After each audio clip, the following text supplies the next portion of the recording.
So Euphoria returned finally. I know, what a big gap that was between the past series and this new series. I mean, it's kind of like amazing that this has even happened, really, because the cast since series 2 ended, the cast have just exploded into like they're all movie stars, and obviously Zendaya is already a movie star.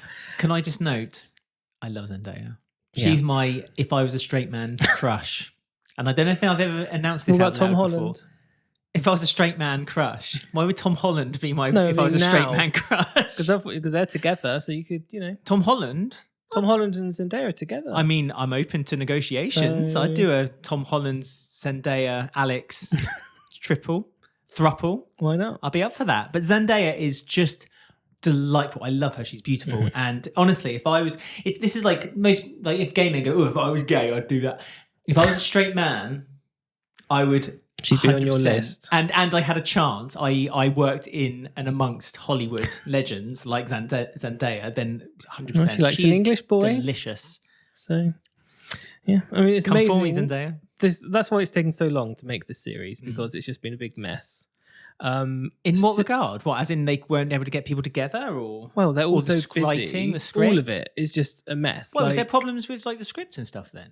I feel like you're opening Pandora's box. Well, there's something happened with the guy who's written it, and there's something about him. And obviously Zendaya's busy, Sydney Sweeney's busy.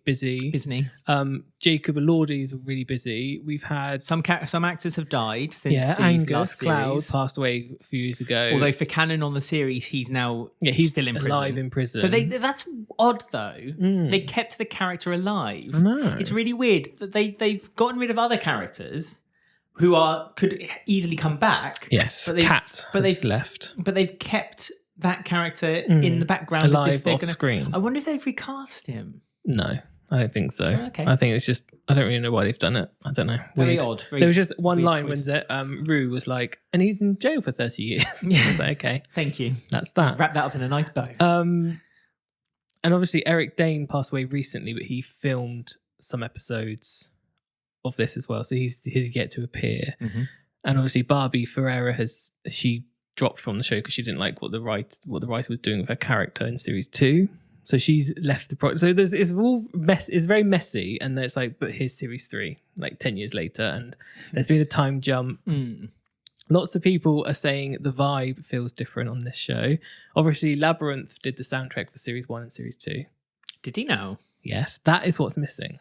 The Labyrinth soundtrack. Yes, that's why it feels different to me. Do you think it's just that though? Yes, it's the soundtrack, because something's happened with Labyrinth and the creator as well, because they have an album that was meant to be for series 3, and when episode 1 came out, they released a single which was obviously meant to be the single that was on that episode, right? So people have been putting the scenes with the how the music should have been together, and it's like, this feels like Euphoria all of a sudden when they put it together. So I think I've not seen those edits. I think that's what the vibe feels a bit different.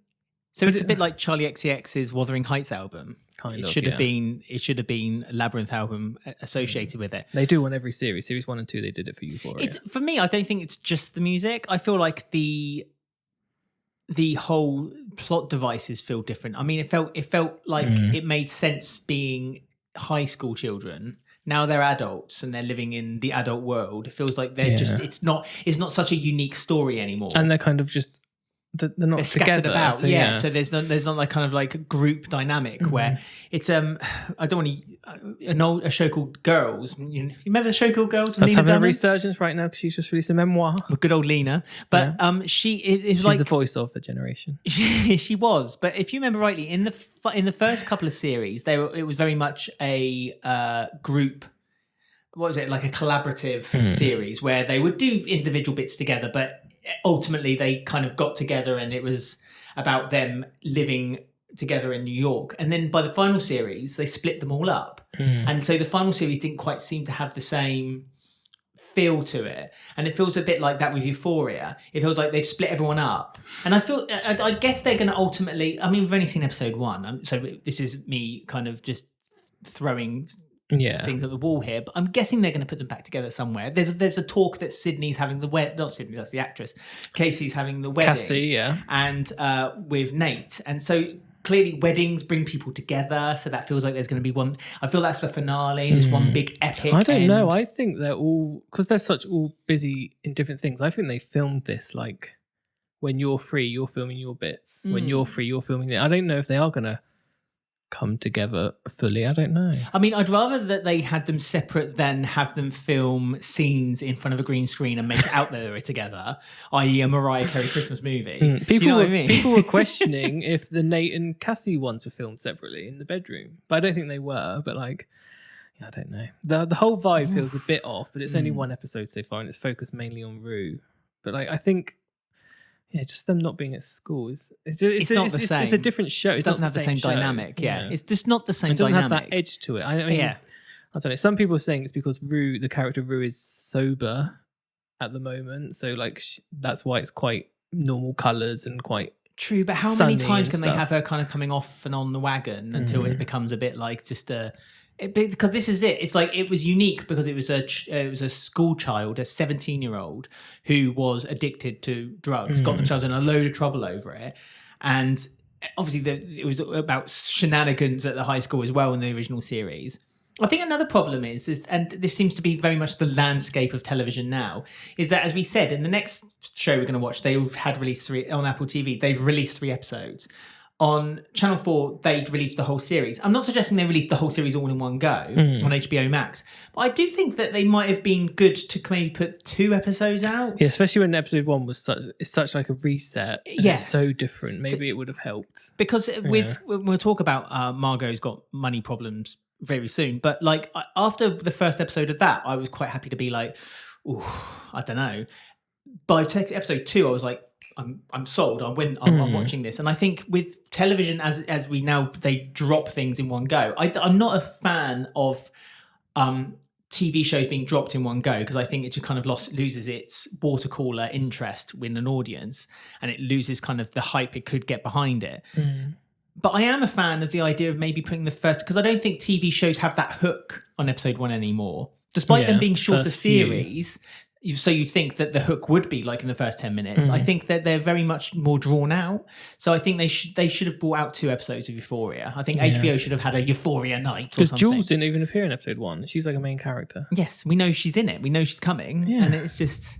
But there was there was some lovely throwbacks. They brought back... they went back to the diner when Zendaya was finding God and Jesus again. That was a lovely throwback to the COVID episode that they made, which is genuinely one of my favourite episodes of television. And again, that was like the scene that showed like what Euphoria used to do really well, where it has these sort of odd scripts or character thoughts where Zendaya was talking about, I don't want to do that because I don't trust Christians. And then he started talking to her about the Bible and she was like, but they hate gay people. Like, and it's kind of a bit like icky, but that's kind of what Euphoria was quite good at, is making those, probing the mind of the human mind and asking things you maybe don't or shouldn't say or shouldn't exposing ask the wounds of what we shouldn't really talk about and poking at them a few times. That's what Euphoria is about. It's looking at the human nature and being like, this is what it actually is. You might live in this beautiful like house where you're kind of away from it, but it doesn't mean it doesn't exist. That's why the Cassie stuff, loads of people have been complaining like, oh, it's degrading for Cassie and the actress to be dressed up as a dog and being on a leash, but like I like that scene though.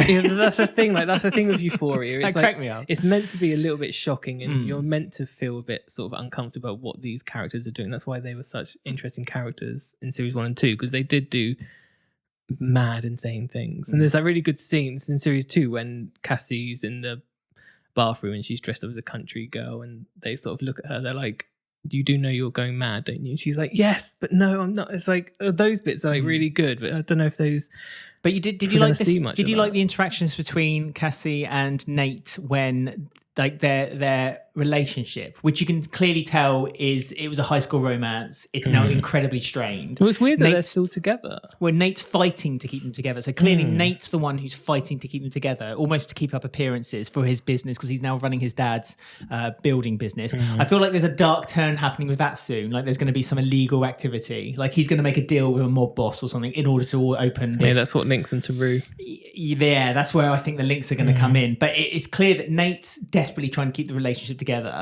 For Cassie, it's all about what she can get out of it, and what Nate's giving her isn't enough, and so she wants. It's not about her independence; it's about her power, and it's. I find that an interesting dynamic. Yeah, well, the Nate thing was always the interesting one because he was kind of a really horrible character. He's not a good character. He's a nasty guy. But he seems to have softened this series so far from the looks of it. I don't know, because there's that whole thing of his dad who's secretly gay, and there's all that going on in the background, isn't there? Which is why Nate acts the way he does around women and stuff. So I am looking forward to Jules coming back. I think that would be I think that will be interesting. That dynamic again, because obviously there was the relationship between Jules and Rue.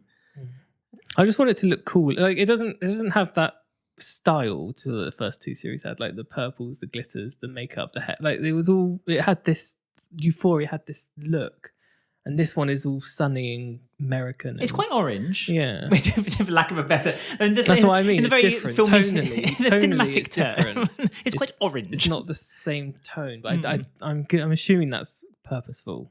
I'm assuming, so we'll see. It's only one episode, but I mean, the fact that this even happened is a miracle in itself. It's great. It's one episode. And it's probably going to be the last series because I don't think they're going to be able to get these guys. I don't think they want to either. I feel like this is just the kind of like them docking their hat and saying, this is us. They had a doing one last contract. series. They had to do it. Was there a 3-series contract? Yeah. Oh, so there's this.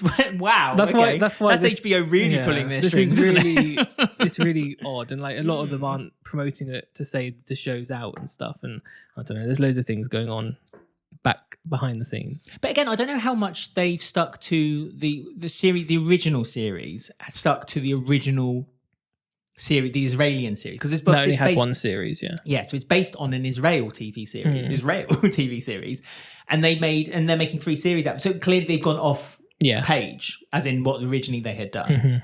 But they did well. I'm guessing if it was one series, then series 1 is a like adaptation, but series 2 is kind of going off it a little bit. Series 2 is good though, but yeah, sometimes the problem is when you have such a big rest, and we are living right now in a age of remakes or bringing back shows that everyone fondly remembers 15 years ago. Apart from Buffy. What happened to Buffy? Got axed. You got axed. Sarah Michelle said one person in the head of Hulu said they didn't like it, and then suddenly it's gone. Well, I mean, it might be a saving grace. It might be a saving grace. Sometimes you should just let things be remembered for being what they are, and don't make a reunion episode with James Corden, because when you start doing that, you're going on very dangerous UK public territory. love that. So we'll keep an eye on Euphoria and see how it goes. Thank you for watching the podcast. If you'd like to watch more, you can find them here, or if you want to listen to the whole podcast, you can watch or listen to us on Spotify or any of your favorite podcast apps.